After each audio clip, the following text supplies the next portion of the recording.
Dear students, कैसे हैं आप सभी। चलिए आज की क्लास शुरू करते हैं। हम आज है हमारी प्रश्नावली 1.2। तो हम करेंगे प्रश्नावली 1.2 का क्वेश्चन नंबर 1। क्वेश्चन नंबर 1 क्या है? सिद्ध कीजिए कि √5 एक अप्रिमेय संख्या है। तो चलिए हम सिद्ध करते हैं। √5 एक अप्रिमेय संख्या है। हम जानते हैं √5 एक अप्रिमेय संख्या है, लेकिन फिर भी हम इसे सिद्ध करेंगे तो हम इसको अपोजिट लेंगे। हम लेंगे कि √5 एक प्रिमेय संख्या है। ओके, चलिए तो हम क्वेश्चन करते हैं। सबसे पहले हम क्या करेंगे, माना कि √5 एक प्रिमेय संख्या है। प्रिमेय संख्या ऐसा हमने माना है, नहीं कि ये है। ये तो है प्रिमेय संख्या, लेकिन हमें इसे सिद्ध करने के लिए प्रिमेय मान लेते हैं। तो प्रिमेय संख्या कौन सी होती है? P/Q होती है। और P और Q क्या होते हैं? पूर्णांक होते हैं। ये तो आप जानते हैं अच्छे से। तो हम यहाँ P और Q क्या मान लेते हैं? P और Q पूर्णांक है। हम यहाँ A और B को पूर्णांक ले लेते हैं। अब हम लिखेंगे माना कि √5 बराबर A/B मान लेते हैं। ठीक है, अब हम क्या करेंगे, A और B यहाँ सह अभाज्य संख्या है। ओके, A और B सह अभाज्य संख्या है। सह अभाज्य संख्या कौन सी होती है? जिसका छेद क्या आता है? 1 आता है, यानी जिसका गुणनखंड केवल 1 होता है। तो यहाँ क्या होगा, HCF A और B का 1। तो हम अब करेंगे हम इसका वर्ग। चलिए तो लिख देते हैं दोनों पक्षों का वर्ग करने पर √5 की स्क्वायर बराबर A/B की स्क्वायर। ये कर दिया हमने इसका वर्ग। अब क्या होगा, ये कट जाएगा तो क्या बचेगा, 5 बराबर A²/B²। अब हम क्या करेंगे, इसका पक्षांतरण कर लेंगे। B² बराबर A²/5। ये हुई हमारी समीकरण नंबर 1। ठीक है, इसे हम मान लेते हैं समीकरण नंबर 1। तो समीकरण 1 क्या कह रही है कि 5 A² को विभाजित कर रहा है। तो प्रमेय हम लिखेंगे, प्रमेय 1.2 के अनुसार, प्रमेय 1.2 के अनुसार क्या लिखेंगे कि यदि 5 A² को विभाजित कर रहा है तो यहाँ पर 5 A को भी विभाजित करेगा। तो लिख देते, चूंकि 5 A² को विभाजित करता है, A² को विभाजित करता है, इसलिए 5 A को भी विभाजित करेगा। A को भी विभाजित करेगा। ठीक है, अब हम मानते हैं A बराबर, मान लेते हैं हम, माना कि A बराबर 5 × C है। और C क्या है यहाँ पर? C कोई धनात्मक पूर्णांक है। C कोई धनात्मक पूर्णांक है। तो अब हम क्या करेंगे, C कोई धनात्मक पूर्णांक है। यहाँ हमने समीकरण नंबर 1 मान, तो इसे हम मान लेते हैं समीकरण नंबर 2। ठीक है, क्या करेंगे, समीकरण 1 में मान रखने पर ये जो A का मान है ये हम लिखेंगे समीकरण नंबर 1 में। तो समीकरण 2 का मान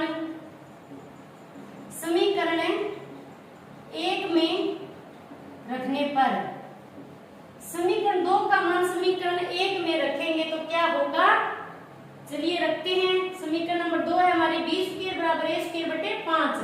तो हम लिख देते हैं B² बराबर A² की जगह ये रखेंगे हम समीकरण नंबर 2 का मान। तो A² की जगह रखेंगे 5 × C²/5। अब क्या होगा, B² बराबर 5 का क्रम 25 C² बटे 5। अब 5 कट जाएगा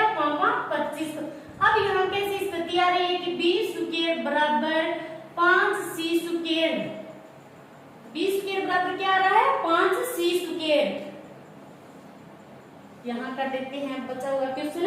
तो हम लिखेंगे बी स्क्वायर को सी स्क्वायर बराबर बी स्क्वायर बटे 5। ठीक है, अब यहाँ क्या हो रहा है, सेम वही स्थिति हो रही है। इसमें क्या था, 5 ए स्क्वायर को विभाजित कर रहा था और यहाँ क्या है, 5 बी स्क्वायर को विभाजित कर रहा है। तो अब हम लिख देंगे जो कि 5 बी स्क्वायर को विभाजित कर रहा है, 5 बी स्क्वायर को विभाजित कर रहा है, इसलिए 5 बी को भी विभाजित करेगा, 5 बी को भी विभाजित करेगा। ठीक है, अतः स्पष्ट है। अब हम थोड़ी लैंग्वेज लिख देते हैं। अतः स्पष्ट है कि यहाँ उभयनिष्ठ गुणनखंड क्या आ रहा है भाई, उभयनिष्ठ गुणनखंड 5 है। तो यहाँ पर विरोधाभास स्थिति, विरोधाभास स्थिति है। अतः हमारी परिकल्पना, अतः हमारी परिकल्पना गलत है। क्लियर आया समझ? क्योंकि हमारी परिकल्पना गलत है, हमने √5 को एक प्रीमिय संख्या मान लिया था, जबकि √5 एक अप्रीमिय संख्या। ये हुआ हमारा क्वेश्चन नंबर 1। चलिए अब हम करेंगे क्वेश्चन 2 और 3 से संबंधित थोड़ा बेसिक। तो इम्पोर्टेंट है, ये आप ध्यान में रख लेना। हम आर है हमारी यहाँ पर कोई प्रीमिय संख्या, ठीक है, और एस है यहाँ पर कोई अप्रीमिय संख्या। तो हम क्या करेंगे, प्रीमिय व अप्रीमिय संख्या को जोड़ेंगे। जोड़ने पर क्या होगा, प्रीमिय व अप्रीमिय संख्या जुड़ेगी तो हमेशा अप्रीमिय संख्या ही प्राप्त होगी, यानी आर प्लस एस क्या होगी, अप्रीमिय संख्या। आर है यहाँ पर 2 और एस मान लेते हैं √3। तो क्या होगा, 2 प्लस √3, ये कौन सी संख्या है, अप्रीमिय संख्या। अप्रीमिय संख्या ही तो है। चलिए तो अब 2 नंबर हम क्या करेंगे, प्रीमिय में से अप्रीमिय संख्या घटाएंगे तो क्या होगा, r माइनस एस, यानी क्या होगा, अप्रीमिय संख्या प्राप्त होगी, अप्रीमिय संख्या। r है यहाँ पर, r मान लेते हैं हम यहाँ पर 4 है और s मान लेते हैं हम √5। तो क्या होगा, 4 माइनस √5, ये क्या है, अप्रीमिय संख्या। अप्रीमिय संख्या ही है।